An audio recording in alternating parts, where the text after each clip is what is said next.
இப்போது புதிய அறிமுகம் ஆச்சி ஹோட்டல் சாம்பார் 50 கிராம் ரூபாய் 20 மட்டுமே.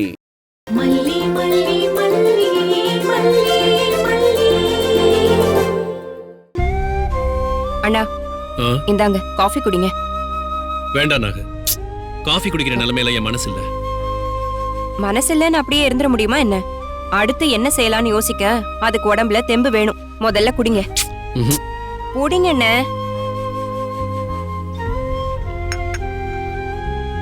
மனசுக்கு ரொம்ப கஷ்டமா இருக்கு நாகு. அந்த வென பிடிச்சவள மொத்தமா முடிச்சு விட்டுறலான்னு நாம ஒண்ணு செஞ்சா அதுவே தாலி கட்டுற அளவுக்கு கொண்டு போயிடுச்சு. சும்மா கிடந்த சங்க ஊதி கெடுத்த ஆண்டின்னு அந்த மாதிரி ஆயிடுச்சு என் நிலைமை. சங்க கெடுத்ததோட உங்க நிலைமை முடிஞ்சு போச்சு. அந்த கொடுமையை அனுபவிக்க போற மல்லிய நினைச்சாதான் எனக்கு உயிரே போற மாதிரி இருக்கு. ரேணுகா கழுத்துல விஜய் தம்பி தாலி கட்டிட்டாருன்னா மல்லியோட நிலைமை என்ன? அவ வாழ்க்கைக்கு என்னதான் உத்தரவாதம்? ஏற்கனவே அவ ஆட்டம் தாங்க முடியல. இப்ப அவளுக்கு சலங்க கட்டி விட்ட மாதிரி ஆயிடுச்சு. கூட அந்த ராஜியும் இருக்கா. மல்லிய ஓனாய் மாதிரி கடிச்சு கொதறிடுவாளுங்களே. மல்லி எப்படி சமாளிக்க போறானே தெரியல. இல்ல நாகு, மல்லி போல்டான பொண்ணு. அவளை ரேணுகா ராஜி எல்லாம் ஒன்னும் பண்ணிட முடியாது. அதுவும் இல்லாம விஜய் ரேணுகாவை பொண்டாட்டி நினைக்கிறதுனாலதான் அவளுக்கு தாலி கட்ட சம்மதிச்சிருக்கா. அதுவும் வெண்பாவுக்காக. அதனால மல்லியை எந்த சூழ்நிலையிலையும் விஜய் விட்டு கொடுக்க மாட்டான். அதெல்லாம் நடக்காம இருக்கிறதுக்கு நமக்கு இருக்கிற ஒரே ஒரு வாய்ப்பு ரேணுகாவா வந்திருக்கிறவ ரேணுகா இல்லன்னு ப்ரூவ் பண்றதுதான். நீங்களும் அவ வந்ததுல இருந்து முயற்சி பண்ணிட்டு தான் இருக்கீங்க. ஒண்ணுமே நடக்கலையே. இப்ப கூட அவ ரேணுகா இல்லன்னு நிரூபிக்க போய் தானே இடியாப்ப சிக்கலாய் போய் வந்து நிக்கிறோம். இங்க பாரு, இது வரைக்கும் எல்லாத்தையுமே விளையாட்டா செஞ்சுட்டோம்.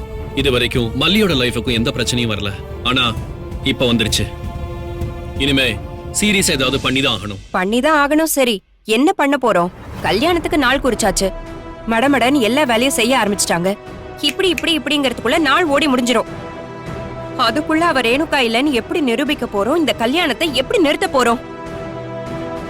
இங்க பாரு, உன் பதட்டம் எனக்கு புரியுது. இப்பதானே இந்த பிரச்சனை வந்திருக்கு. உடனே எப்படி சொல்யூஷன் கண்டுபிடிக்க முடியும்? இனிமேதான் யோசிக்கணும். யோசிங்க, ஆனா இன்னும் சிக்கலை உண்டாக்காம பாத்துக்கோங்க. இந்த நேரம்னு பார்த்து மல்லியோட அண்ணனும் இங்க இல்ல. அவருக்கு விஷயம் தெரிஞ்சா என்ன நடக்கும்னே தெரியல. ஏதாவது தப்பா நடந்துச்சு ஏன் உயிரை எடுத்துருவாரு. இங்க பாரு நாகு, நீ பயப்படுற அளவுக்குலாம் ஒண்ணும் நடக்காது. நாம நல்லதே நினைப்போம், நல்லதுதான் நடக்கும். நல்லதுதான் நடக்கணும். பாவம் மல்லி சொல்லி புலம்ப கூட அங்க ஆள் இல்லாம தனியா இருந்து கஷ்டப்பட்டுட்டு இருக்கா. அவ மனசு என்ன பாடுபடுதோ தெரியல. தாயே மாரியாத்தா, நீதான் அவளுக்கு துணையா இருந்து அவளுக்கு எந்த கெடுதலும் நடக்காம பாத்துக்கணும்.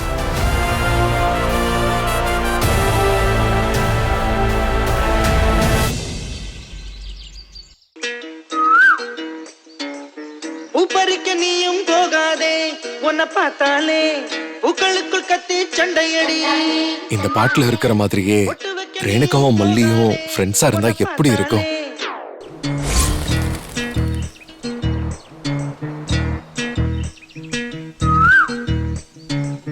உப்பரிக்க நீயும் போகாதே, உன்னை பார்த்தாலே பூக்களுக்குள் கத்தி சண்டையடி.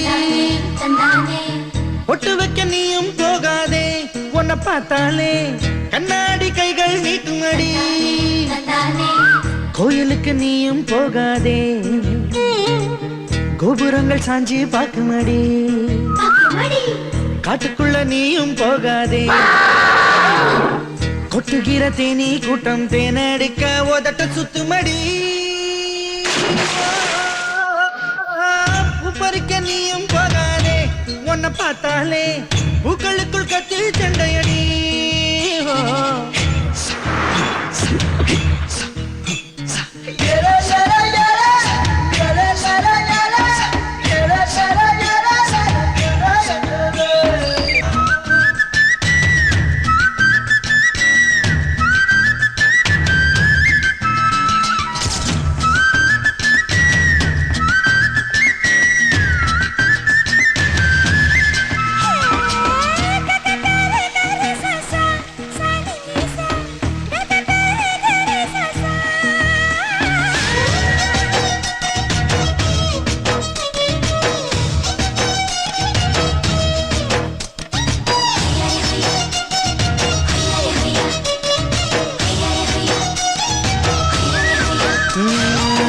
ஆத்துக்குள்ள நீ குளிச்சா அங்க உள்ள மீன் எல்லாம் மீசையத்தான் சுத்திக்கிட்டு அலையுதடி.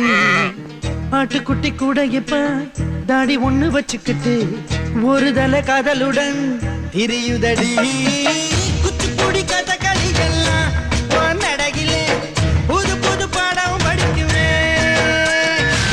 ரங்கோலி காலம் எதுக்கடி கொஞ்சம் வெக்கப்படு கண்ணத்தில் வண்ணம் பிறக்குவேன்.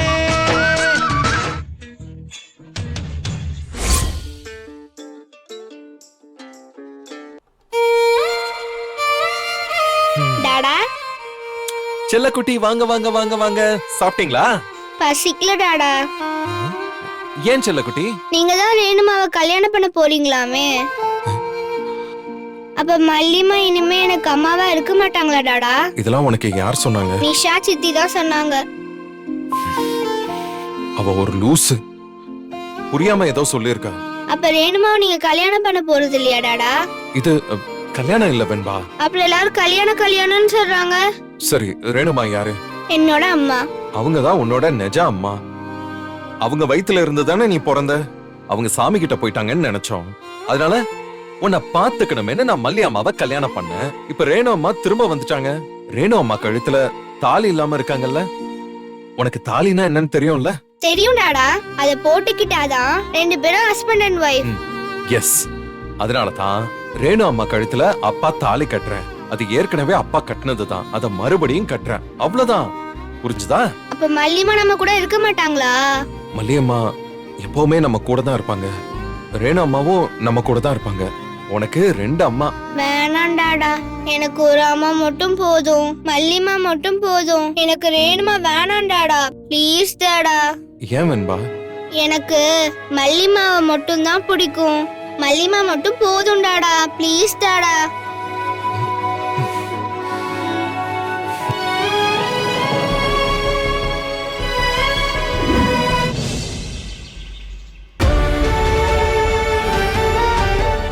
அப்புறம் நான் ஏன் வாழணும்? சாகிறது தானே பெட்டர். தயவு செஞ்சு என்ன விடுங்க. நான் சாகிறது விடுங்க. போதும். ரேணுகா, ரேணுகா, ரேணுகா, ஏய். நான் தாலி கட்டுறேன் ரேணுகா.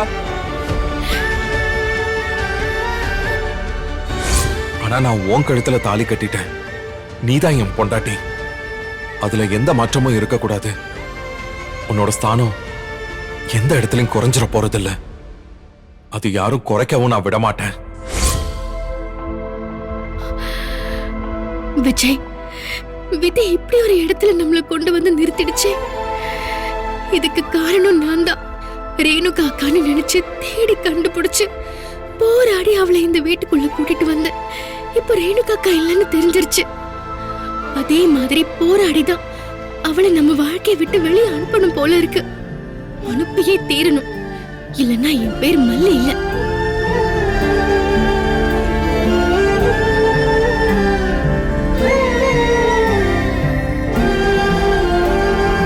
மல்லிமா, சாப்பிட்டியா செல்லும்? இன்னும் இல்ல மல்லிமா. சாப்பிடலாமா? மல்லிமா, எதுக்கு உங்க கண்ணெல்லாம் கலங்கி இருக்கு? நீங்க அழுவுறீங்களா மல்லிமா? ஆஹா, இல்ல, நான் அழல வெண்பா. அப்புறம் ஏன் சோகமா இருக்கீங்க? டாடா ரேணுமாவை கல்யாணம் பண்ணிக்க போறாங்கண்ணா? இல்லடா செல்லும், எனக்குன்னு என் வெண்பா செல்லம் இருக்கும்போது நான் ஏன் சோகமா இருக்க போறேன்? மல்லிமா, டாடா ரேணுமாவை கல்யாணம் பண்ணாலும் நம்ம 3 பேரும் சேர்ந்து தான் இந்த வீட்ல இருப்போம். ஆமா செல்லம், நாம மட்டும்தான் இந்த வீட்ல இருப்போம். வெண்பா, என்ன பண்ணிக்கிட்டு இருக்க? மல்லிமா கிட்ட பேசிட்டு இருக்கேன். பேசினதெல்லாம் போதும், சாப்பிடவா. நான் மல்லிமா கூட சாப்பிட்டுக்கிறேன். நீங்க போங்க ரேணுமா. வெண்பா, இனிமே எப்போதும் நீ என் கூட தான் சாப்பிடணும். வா. நான் இத்தனை நாள் மல்லிமா கூட தான் சாப்பிட்டுருக்கேன். இப்ப திடீர்னு அந்த வழக்கத்தை மாத்த முடியுமா? நான் மல்லிமா கூடயே சாப்பிட்டுக்கிறேன். வெண்பா, மல்லிமா இங்க இருப்பாங்க, இல்லாம கூட போவாங்க. நீ சாப்பிடாம இருந்துருவியா? அம்மா தான் எப்பவும் உன் கூட இருப்பேன். வா, பேசாம வந்து சாப்பிடு. ரேணுமா, உங்களுக்கு விஷயம் தெரியாதா? மல்லிமா எப்பவுமே நம்ம கூட தான் இருப்பாங்க. ஏய், நான் உன் அம்மா, உன்னை பெத்தவ. நான் சொல்றேன், ஏத்து பேசிக்கிட்டு இருக்க. வர போறியா இல்ல அறையவா? மல்லிமா இங்க பாருங்க, ஒரு தடவைக்கு 2 தடவை கூப்பிட்டா வரப்போறா. அதுக்கு எதுக்கு இவ்ளோ கோவப்படுறீங்க? ஏய், இவ ஏன் பொண்ணு? இவள அடிப்ப மிதிப்ப என்ன வேணாலும் பண்ணுவ. அதை கேட்க நீ யாரு? ஏய், நீ இப்ப வர போறியா இல்ல உன்னை அடிக்க?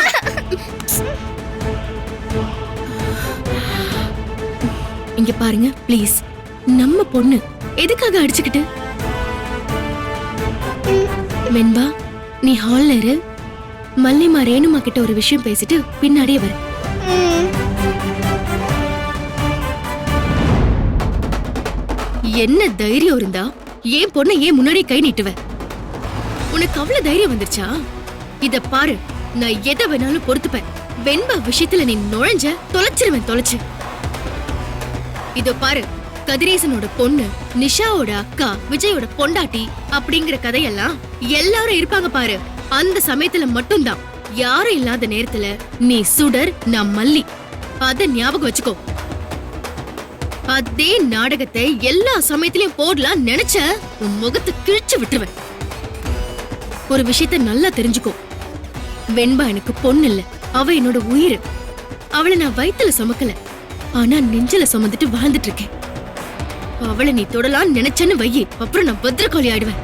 ஜாக்கிரதை.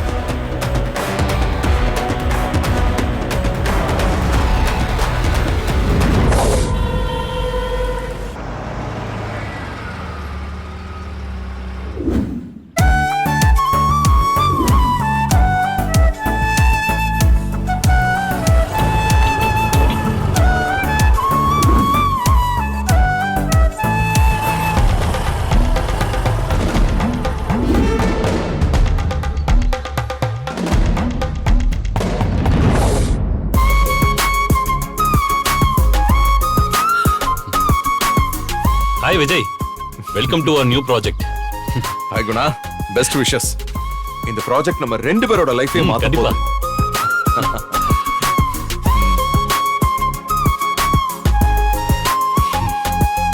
நான் எத்தனையோ ஃபிளாட்ஸ் கட்டிட்டேன், ஆனாலும் ஒரு புது இடத்தை பாக்குறப்ப மனசுல உண்டாகிற ஒரு ஹாப்பினஸ் இருக்கு, அது மட்டும் மாறவே மாட்டேங்குது. இந்த இடம் ஓகேவா விஜய்? நீ கொடுத்த பிளானுக்கு இந்த இடம் சரியா இருக்குமா? அந்த பிளானை கொடு.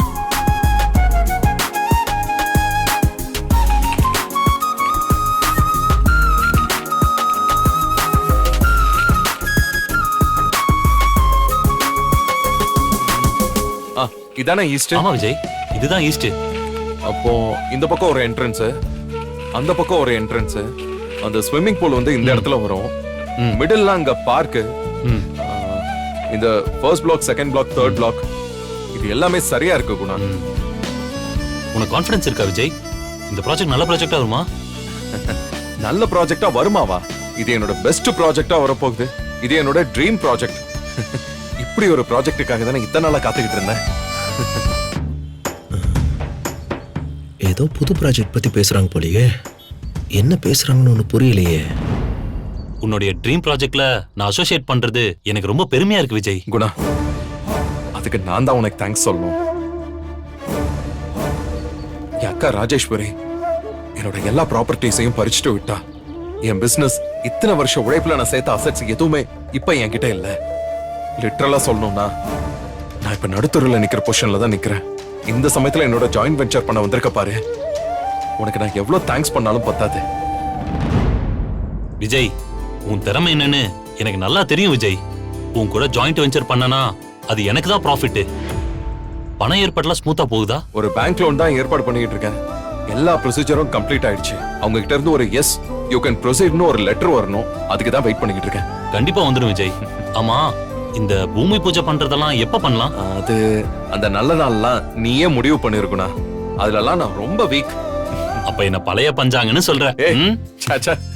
ட்ரெடிஷன்ங்கிறது பழசல்ல, அது கோல்டு மாதிரி. எப்பவுமே நியூ, எப்பவுமே ஃப்ரெஷ். எதையுமே பெஸ்டா எக்ஸ்பிளைன் பண்ணிடுவியே. சரி, இந்த அபார்ட்மெண்ட்டுக்கு என்ன பேர் வைக்க போற? மல்லி அடுக்ககம், மல்லி அபார்ட்மெண்ட்ஸ். எப்படி இருக்கு? பிரமாதமா இருக்கு விஜய். உன் வைஃப் பேர்ல இந்த ப்ராஜெக்ட் ஆரம்பிக்கிறேன்னு சொல்லு. ஆமா குணா, பிளாட்ஸும் அடுக்கடுக்கா இருக்கும், மல்லியும் அடுக்கடுக்கா இருக்கும்ல, அதான் என் வைஃப் பேரே வச்சிட்டேன். அப்ப நீ அடுக்கு மல்லின்னு தானே வச்சிருக்கணும். அது சரி, எனிவே மல்லி அபார்ட்மெண்ட்ஸ். எனக்கு இந்த பேர் ரொம்ப பிடிச்சிருக்கு. இன்னில இருந்தே வேலைய ஆரம்பிச்சிடலாம். All the best. கலக்குறோம். தேங்க்யூ. நீ எப்ப வேணாலும் இங்க வரலாம். என்ன வேலை வேணும்னாலும் பண்ணலாம். உனக்கு ஒரு ஒர்க்கிங் சைட் ஆஃபீஸ் போட்டு தரேன். ஓகேவா? சரி, நானும் கிளம்புறேன். டேய், பிளான். ஓ சாரிடா. வரேன். ஓகேடா.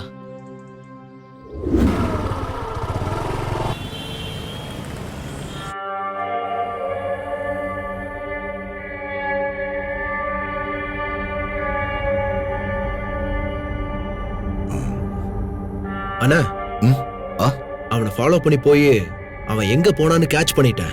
அப்படியா? Very good. அம்மா எங்க போனா அவன்? ஒரே நிமிஷம், நான் இந்த போட்டோ பாருங்க.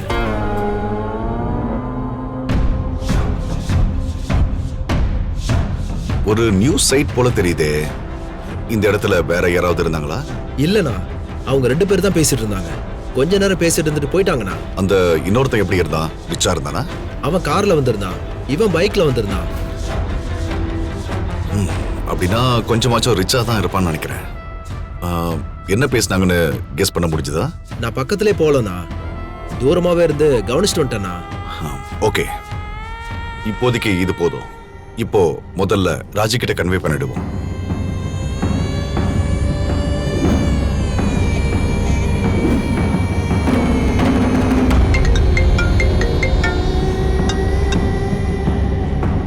சொல்லுங்க ரகு. மேடம், உங்களுக்கு ஒரு போட்டோ அனுப்பியிருக்கேன், பாத்தீங்களா? இல்லையே, இருங்க பாக்குறேன்.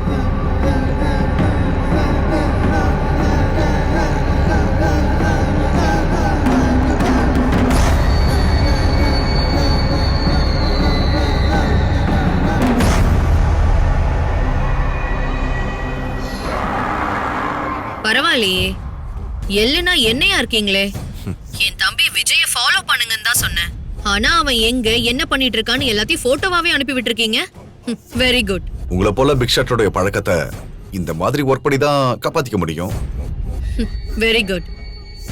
சரி, அங்க அவன் என்ன பண்றான்னு ஏதாவது ஐடியா இருக்கா? மேடம், அது ஈசிஆர்ல இருக்கிற 20 கிரவுண்ட் இடம். அந்த இடத்தை வாங்குறதுக்கு முடிவு பண்ணிருக்கலாம். இல்ல ஒரு வேலை வாங்கிருக்கலாம். இல்ல கூட ஒருத்தர் இருக்கானே, அவனும் இவனும் சேர்ந்து பார்ட்னர்ஷிப்ல கம்பெனி ஆரம்பிக்கிறதுன்னு முடிவு பண்ணிருக்கலாம். இன்னும் அந்த டீடைல் தெரியல மேடம். விஜயால வாங்க முடியாது. அவனோட மணி சோர்ஸ் எல்லாத்தையும் நான் பிளாக் பண்ணி தான் வச்சிருக்கேன். ஒருவேளை அவன் ஏதோ பார்ட்னர்ஷிப்ல பண்றான்னு நினைக்கிறேன். நீங்க கவலைப்படாதீங்க மேடம், அது என்னவா இருந்தாலும் நான் தெரிஞ்சுக்கிட்டு சொல்றேன். ஓகே, நானும் அவனை ஃபாலோ பண்றேன். Thank you so much Raghu. சீக்கிரமாவே நம்ம மீட் பண்ணலாம். சரிங்க மேடம்.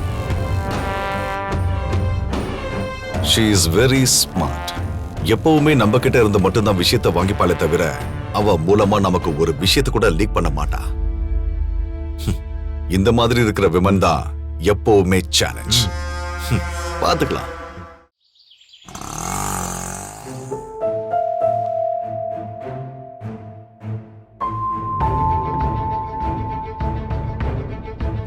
என்னென்ன ஏதோ கோவமா இருக்க மாதிரி இருக்கு? கோவமா? அப்படியே கொதிச்சு போயிருக்கேன். ரத்தம் எல்லாம் சூடேறி போயிருக்கு. இப்படியே 1-2 நாள் இருந்தேன்னா என்ன பண்ணுவேன்னு எனக்கே தெரியாது. அவ்வளவு டென்ஷன்ல நான் இருக்கேன். காலையில கூட நல்லா தானே இருந்தீங்க, அதுக்குள்ள என்ன ஆச்சு? மல்லி வீட்ல இருந்து வர்ற ஒரு தகவல் கூட நல்ல தகவலாவே இல்ல. அந்த விஷயம் நடந்தா சரியாயிடும், இந்த விஷயம் நடந்தா சரியாயிடும்னு நாம நினைச்ச எல்லா விஷயமும் கைவிட்டு போயிட்டு இருக்கு. இப்போ 2 குடும்பமும் கல்யாணத்தை நோக்கி போக ஆரம்பிச்சிட்டாங்க. ஏற்கனவே அந்த முடிவா தானே இருந்தாங்க. இல்ல, அந்த முடிவுல இல்ல. அந்த ரேணுகாவை குணப்படுத்தி அவளை குடும்பத்தோட வச்சுக்கணுங்கிற முடிவுல இருந்தாங்க. இப்போ அவ கழுத்துல விஜய தாலி கட்ட வச்சு அத கல்யாணமாக்கணும்னு முடிவு பண்ணிருக்காங்க. அதுக்கு அந்த ராஜியும் நான் பெத்த ரஞ்சிதாவும் எல்லாரும் கூட்டு. எனக்கு இந்த ஒரு விஷயம் மட்டும் புரியலன்னு. மல்லி அனுப்பிட்டு ரஞ்சிதாவை கல்யாணம் பண்ணி வைக்கிறது தானே ராஜியோட திட்டமா இருந்தது. அத மனசுல வச்சுக்கிட்டு தான் பல வேலையை ராஜி பண்ணிக்கிட்டு இருந்தா. இப்ப இப்படி திடீர்னு ரேணுகாவை கல்யாணம் பண்ணி வைக்க இவ்ளோ வேலை பாத்துக்கிட்டு இருக்கா. நாகு, உனக்கு உள்ள நடக்கிற விஷயம் புரியல. அந்த ரேணுகா இருக்கல்ல, அந்த சுடர், அவ ஒரு போலி, ஒரு 420 அப்படிங்கிற விஷயம் அந்த ராஜிக்கு நல்லா தெரியும். அவ கழுத்துல விஜய தாலி கட்ட வச்சு மல்லிய வெளியே அனுப்பிட்டா. அதுக்கப்புறம் அவ 420ன்னு ப்ரூவ் பண்ணி ரஞ்சிதாவை கல்யாணம் பண்ணி கொடுத்துடலாம்ல. அவ அப்படி பிளான் போடுறா. ஓ அப்படியா? இவ்ளோ பெரிய கணக்கு போடுறாளா அந்த ராஜி? அவ மூளை இருக்கே, அது கொடூரமான விஷ ஜந்து. அது பயங்கரமா யோசிக்கும். ஜாடிக்கேத்த மூடி மாதிரி இப்போ அந்த ரேணுகாவும் சேர்ந்துட்டா. இந்த கல்யாணத்தையே கோலாகலமா கொண்டாட போறாங்களாம். மல்லிக்கு பணம் கொடுத்து செட்டில் பண்ணி வீட்டுக்கு அனுப்ப போறாங்களாம். அதான் எனக்கு அப்படியே ரத்தம் கொதிக்குது. எனக்கு வர்ற கோவத்துக்கு பேசாம நேரம் அங்க கிளம்பி போய் அந்த சுடரை வெட்டி போட்டு வந்துடலான்னு இருக்கேன். அண்ணே, என்னென்ன நீங்க என் வீட்டுக்காரரோட சேர்ந்து நீங்களும் வெட்டுறது குத்துறதுன்னு இறங்கிட்டீங்க. அப்படி வெட்டுறதுனால மல்லிக்கு ஏதாவது நல்லது நடந்துருமா? நீங்க ஜெயிலுக்கு போறதுதான் மிச்சமாகும். அப்ப வேணா இப்படி பண்ணிடலாமா? எப்படி? பேசாம நேரா விஜய் கிட்ட போய், இந்த பாருப்பா, இவ ஒரு ஃபோர்ஜரி ஏமாத்துக்காரி, அந்த ஏமாத்து வேலைய பண்றதுக்காக தான் இங்க வந்திருக்கா, இப்போ உன் குடும்பத்தை அழிக்கிறதுக்காக வந்திருக்கான்னு நேரடியா சொல்லிடலாமா? நேரா சொல்றதுக்கு மல்லி இத்தனை நாள் முயற்சி பண்ணிருக்க மாட்டான்னு நினைக்கிறீங்களா? விஜய் தம்பியும் சரி, ரேணுகாவோட அப்பா கதிரேசனும் சரி, அவ உண்மையான ரேணுகான்னு பைத்தியக்காரத்தனமா நம்பிக்கிட்டு இருக்காங்க. அதுல அவங்களுக்கு சந்தேகமே இல்ல. எந்த பக்கம் போனாலும் இடிக்குதேம்மா. நான் என்னதாம்மா பண்றது? அந்த ரேணுகா ஒரு கிரிமினல். இப்ப அவ கூட கூட்டு சேர்ந்திருக்கிற அந்த ராஜி, ரஞ்சிதா அதுங்களும் கிரிமினல் தான். பத்தும் பத்தாததுக்கு வெளியில இருந்து இப்ப ஒரு கேங்க அவளுக்கு சப்போர்ட் பண்ணிக்கிட்டு இருக்கு. இவ்ளோ கிரிமினல்களை தாண்டி அவளை வெளியில அனுப்புறது சாதாரண விஷயம் இல்ல. நாம ரொம்ப யோசிச்சு கவனமா வேலை செய்யல, அதுக்கப்புறம் ஏமாந்துதான் நிப்போம். அப்படி நம்ம ஏமாந்து நின்ற கூடாதுமா. எப்படி கடைசி நேரத்துல விஜய்க்கும் ரஞ்சிதாவுக்கும் நடக்க போன கல்யாணத்தை நிறுத்தி மல்லிய உட்கார வச்சோமோ, அதே மாதிரி இந்த கல்யாணத்தையும் நிறுத்தி விஜய மல்லிக்கிட்ட ஒப்படைக்கணும்.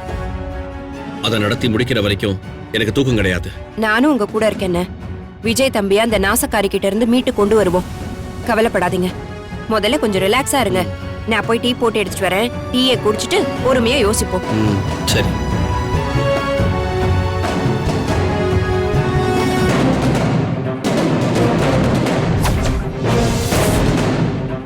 இந்த வீடியோ உங்களுக்கு பிடிச்சிருந்தா லைக் பண்ணுங்க, ஷேர் பண்ணுங்க, காமெண்ட் பண்ணுங்க.